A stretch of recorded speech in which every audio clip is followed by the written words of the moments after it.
Hello and welcome to Cooking with the Wooden Spoon. Today's a very busy day for me.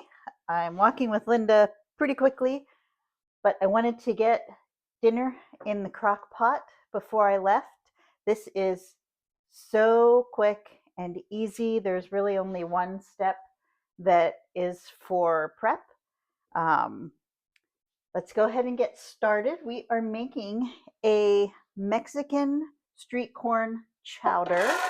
I love Mexican street corn. My son Seth makes positively the best Mexican street corn. So in our blender, we are going to do 1 cup of corn, 1 cup of chicken broth, and then we are using chipotle peppers in adobo sauce.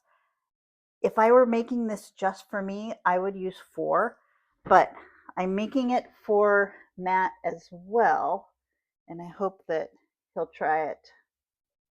This is the first time we're having this recipe. I saw it and I thought, oh my goodness, this just reminds me of Seth, so I had to make it. And it just is so easy. I couldn't resist. So, first step, we actually have the blender plugged in, which is a good first step that I have missed before.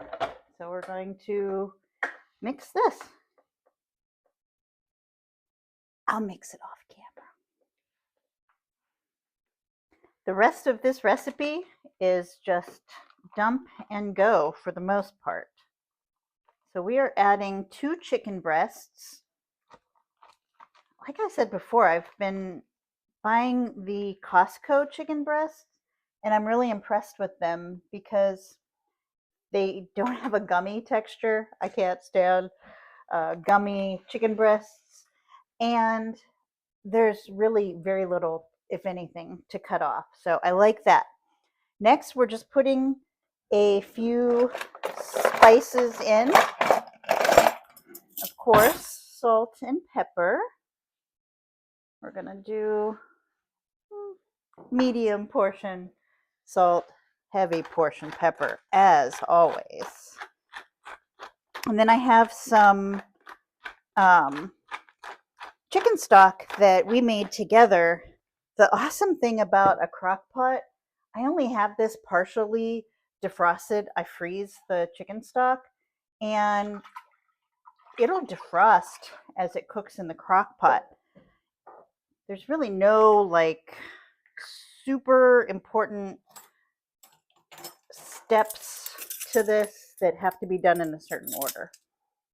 So next we have a teaspoon of ancho chili spice.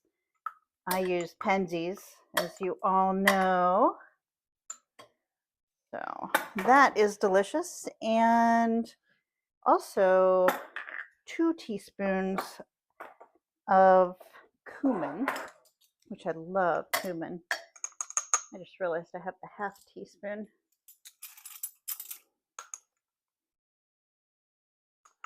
Two teaspoons of that, and then 2 teaspoons of, or 1 teaspoon of oregano.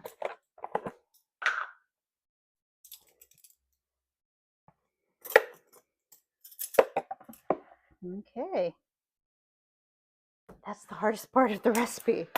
The rest is 1 pepper. I made the pieces big because Matt will be picking out all of the pepper.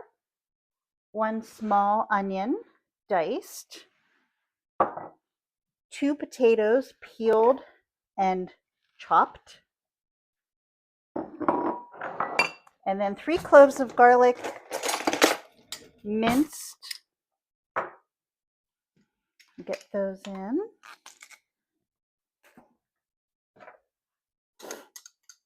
Anything with garlic, you know I'm a fan of. I'm sure that Linda will be thrilled that I smell like garlic this early in the morning, but she won't complain. Okay, 3 cloves of garlic, and then 4 cups of corn. And again, this is frozen and that is just fine.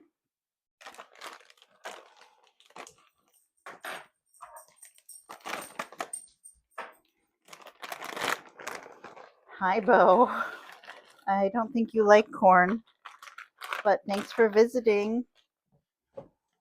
Okay, I need to remember to put ancho chili spice on my list. We're just gonna stir this a little, add this, stir it a little more, and walk away. I'm really, really, really excited for this. Cool. Awesome.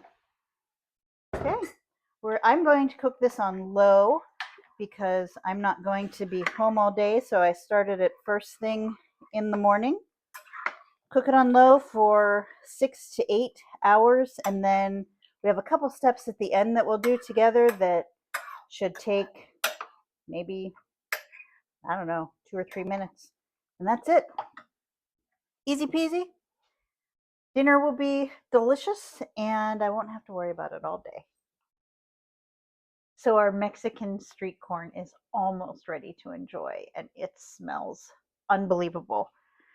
I spent a couple minutes to make sure that the chicken breasts were pretty well shredded. Just take 2 forks and dig in there and shred your chicken.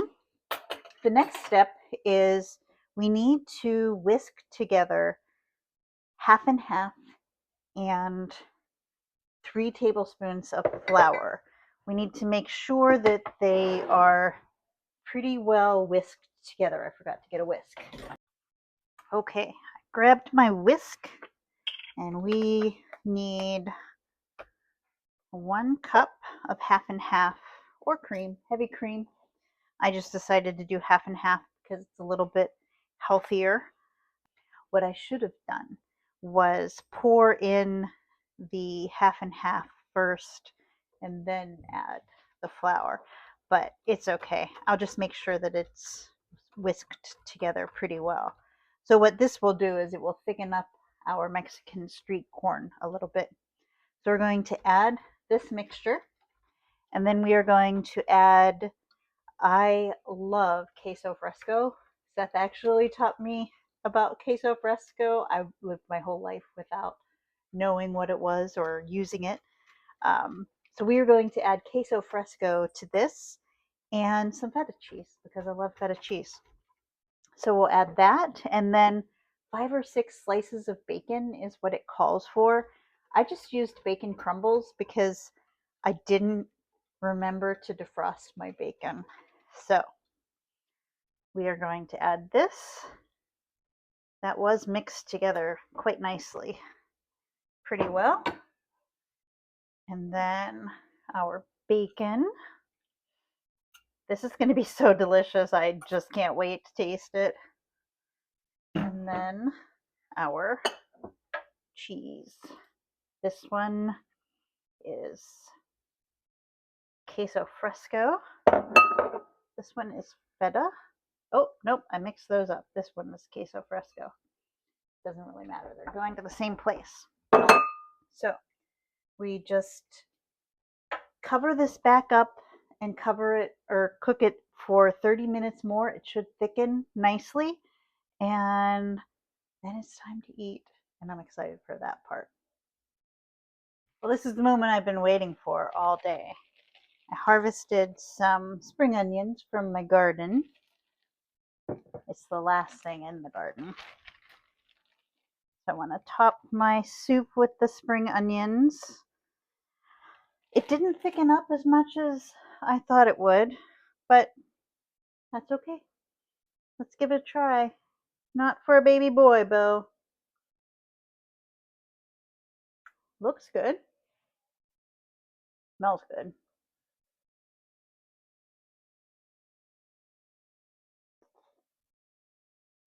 Mmm. That's pretty good.